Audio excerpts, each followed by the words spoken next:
ജെൻസി കുട്ടികളെ പറ്റി പറയണേ, അവർക്ക് ഏറ്റവും അധികം വേണ്ടത് ഫ്രീഡം. Vote for freedom. അവർക്ക് സ്വാതന്ത്ര്യമാണ് വേണ്ടത്. രണ്ടാമത് സെൽഫ് റെസ്പെക്ട്. അവരെ ഇൻസൾട്ട് ചെയ്താൽ അതിന് ഏറ്റവും പ്രധാനം, നമ്മൾ ഈ തെരഞ്ഞെടുപ്പ് കേരളത്തിൽ നോക്കിക്കഴിഞ്ഞാൽ വണ്ടി മോഡിഫിക്കേഷൻ ചെയ്യാൻ അനുവദിക്കുമെന്ന് വി ഡി സതീശൻ പറഞ്ഞു. എനിക്കറിയാവുന്ന എത്രയോ പേര് ആ സ്റ്റേറ്റ്മെന്റിന്, ആ സ്വാതന്ത്ര്യത്തിന് വേണ്ടി വോട്ട് ചെയ്ത ജെൻസി വിദ്യാർത്ഥികളുണ്ട്. ഇനി മറ്റൊരു രാഷ്ട്രീയ നേതാവിനെ പറ്റി പറയാം. ജെൻസി വിദ്യാർത്ഥികൾ കുഴിമന്തി കഴിച്ചിരിക്കുകയാണെന്ന് പറഞ്ഞു ഒരു രാഷ്ട്രീയ നേതാവ്. ആ ജില്ലയിലെ എല്ലാ സീറ്റുകളും ജയിച്ചു, അദ്ദേഹം മാത്രം പരാജയപ്പെട്ടു. അപ്പോൾ ഇൻസൾട്ട് ചെയ്യുമ്പോൾ അവർ റിയാക്ട് ചെയ്യും. ഒരുപക്ഷെ ആ നേതാവ് ഇന്ന് പരിശോധിച്ചാൽ മനസ്സിലാവും, ആ ജില്ലയിൽ എല്ലാ സീറ്റുകളിലും UDF ജയിച്ചപ്പോഴും അദ്ദേഹത്തിന് ജയിക്കാൻ കഴിഞ്ഞില്ല. അദ്ദേഹം പിന്നീട് നിരവധി തെരഞ്ഞെടുപ്പുകൾ മത്സരിച്ചു, ഒരു തെരഞ്ഞെടുപ്പിലും വിജയിച്ചിട്ടുമില്ല. അപ്പോൾ ഞാൻ മനസ്സിലാക്കുന്നത് ഇവർക്ക് ഏറ്റവും അധികം ഇവർ ആവശ്യപ്പെടുന്നത് ഫ്രീഡം, പിന്നെ സെൽഫ് റെസ്പെക്ട്. ഇത് രണ്ടിനുമാണ് അവർക്ക് പ്രയോറിറ്റി കൊടുക്കുക. ഇതൊരു രാഷ്ട്രീയ പാർട്ടിയായി വളരുന്നതിനപ്പുറത്തേക്ക് എന്ത് ചെയ്യാൻ പാടില്ലെന്ന്, ഇപ്പം 12 മണി വരെ ബാർ തുറന്നു വെച്ചിട്ട് 8 മണിക്ക് ശേഷം കടകൾ അടപ്പിക്കുക, നമ്മുടെ മറ്റ് കലാകായിക പരിപാടികളും ക്ഷേത്രങ്ങളിലും പള്ളികളും നടത്താൻ പോലീസ് ഒന്നും സമ്മതിക്കാതിരിക്കുക. സോ ഫ്രീഡം ഇല്ലാതെ വരുമ്പോൾ അവർ അതിൽ നിന്നും അവർക്ക് സ്വാതന്ത്ര്യം ആര് നൽകുന്നു എന്നിടത്തേക്ക് അവർ മൂവ് ചെയ്യും. ഇവരുടെ പൊളിറ്റിക്സ് എന്ന് മുമ്പോട്ട് പോകുന്നത്, ഇവർക്ക് സ്വാതന്ത്ര്യം ആരാണ് കൊടുക്കുന്നത്, ആരാണ് അതിനെ ഹനിക്കുന്നത്, അവർക്കെതൊരു മൂവ്മെന്റ് ആണ് എല്ലാ കാലവും ഈ ഒരു ഏജ് ഗ്രൂപ്പ് മുമ്പോട്ട് വെക്കുന്ന ഒരു കാര്യം. ഐ ഡോണ്ട് തിങ്ക് ഈ ചേട്ടൻ ലൈക്ക് അത് നമ്മളെ പറ്റി ജെനുവിൻലി മനസ്സിലാക്കാനോ അല്ലെങ്കിൽ നമ്മുടെ സ്റ്റാൻസ് അങ്ങനെ ജെനുവിൻലി അറിയാൻ വേണ്ടിയിട്ടാണ് നമ്മുടെ അടുത്ത് നമുക്ക് ദീപികേന്റെ ആ പൊസിഷനെ പറ്റി എന്താണ് അഭിപ്രായം ചോദിക്കുന്നത് എനിക്ക് തോന്നുന്നില്ല. കാരണം അങ്ങനെ ആയിരുന്നെങ്കിൽ ഇന്നലെ ഇവരുടെ തന്നെ മീഡിയ ഔട്ട്ലെറ്റ്സ് എന്നെ ആന്റി നാഷണൽ ആണ്, എനിക്ക് ആന്റി നാഷണൽ ബന്ധമുണ്ടെന്നുള്ള രീതിയിൽ ന്യൂസ് വിട്ടിരുന്നു. ഐ ഡോണ്ട് തിങ്ക് അവരത് ഇന്നസെന്റ്ലി ചെയ്യുന്നതാണെങ്കിൽ എന്നെ പറ്റി ഈ അഭിജിത്ത് ദീപികേനെ പറയുന്ന പോലെ ഇന്നലെ എന്നെ പറ്റി വന്നത് ഐ ഡോണ്ട് തിങ്ക് അത് ഇന്നസെന്റ്ലി അവർ ചോദിക്കുന്നത് ആയതുകൊണ്ടാണെന്ന്. അഭിജിത്ത് ദീപികയെ സംബന്ധിച്ച് ഞാൻ ഡേറ്റ് സഹിതം പറഞ്ഞു. കുട്ടിയെ പറ്റി അല്ല, ഒരു മിനിറ്റ് ഞാനൊന്ന് പറയട്ടെ. ഇവിടെ ഇതിനകത്ത് അഭിജിത്ത് ദീപികയെ സംബന്ധിച്ച് അദ്ദേഹത്തിന്റെ സ്റ്റേറ്റ്മെന്റ് അദ്ദേഹം ഇതുവരെയായിട്ട് തിരുത്തിയിട്ടില്ല എന്നാണ് ഞാൻ മനസ്സിലാക്കുന്നത്. ഇന്ത്യൻ ആർമി അവിടെ കാശ്മീരിലെ ജനങ്ങളെ ആക്രമിക്കുന്നുണ്ട്. പിന്നെ നേരത്തെ ഇവിടെ പറഞ്ഞ കൂട്ടത്തിൽ ഒന്ന് പറഞ്ഞു പോയി, ഹാപ്പിനെസ് ഇൻഡെക്സിനെ കുറിച്ചൊക്കെ പറഞ്ഞു പോയതിന്റെ കൂട്ടത്തിൽ ഇന്ത്യ വളരെ താഴെയാണെന്നൊക്കെ രാജു സാറ് പറഞ്ഞു.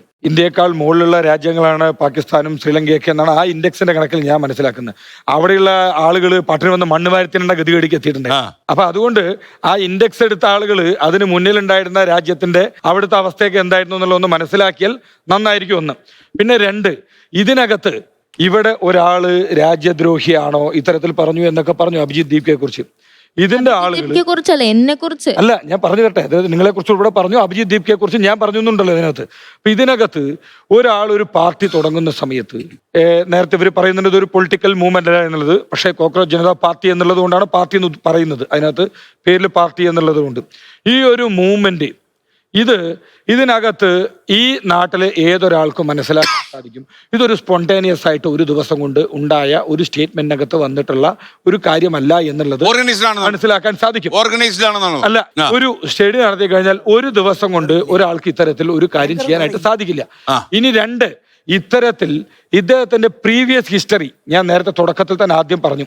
അദ്ദേഹം ആം ആദ്മി പാർട്ടിയുടെ മുഖ്യമന്ത്രിയുടെ ഓഫീസ്, വിദ്യാഭ്യാസ മന്ത്രിയുടെ ഓഫീസ്, അവരുടെ ഡിജിറ്റൽ മീഡിയയുടെ കാര്യങ്ങൾ എല്ലാം കൈകാര്യം ചെയ്തിരുന്ന വർഷങ്ങളോളം ഇതുപോലെ ആം ആദ്മി പാർട്ടി കൊണ്ടുവന്നിട്ടുള്ള ഓരോ പൊളിറ്റിക്കൽ പാർട്ടിയും ഓരോ തെരഞ്ഞെടുപ്പിലും പല നരേറ്റീവും കൊണ്ടുവരും. ആ നരേറ്റീവിനെ വെച്ചുകൊണ്ടാണ് തെരഞ്ഞെടുപ്പിനെ നേടുന്നത്.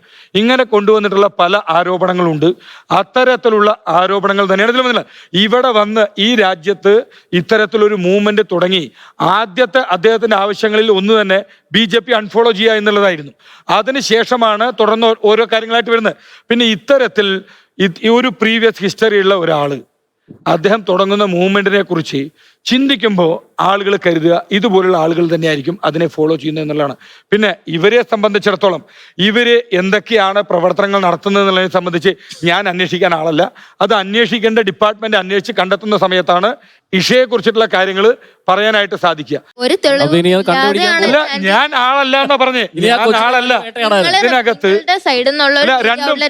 അല്ല, ആം ആദ്മി ഇത് രണ്ടും ഒന്നാണോ? അദ്ദേഹം ആം ആദ്മിയുടെ സംസ്ഥാന പ്രസിഡന്റ് അല്ലേ?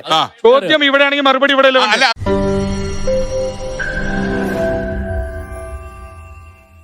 ലോകത്തെവിടെയായാലും ഏത് സമയത്തും 24 വാർത്തകളും ഓഗ്മെന്റഡ് റിയാലിറ്റി പാക്കേജുകളും എക്സ്പ്ലെയിനറുകളും വിശദമായി കാണാൻ ഞങ്ങളുടെ യൂട്യൂബ് ചാനൽ നിങ്ങൾക്ക് സബ്സ്ക്രൈബ് ചെയ്യാം.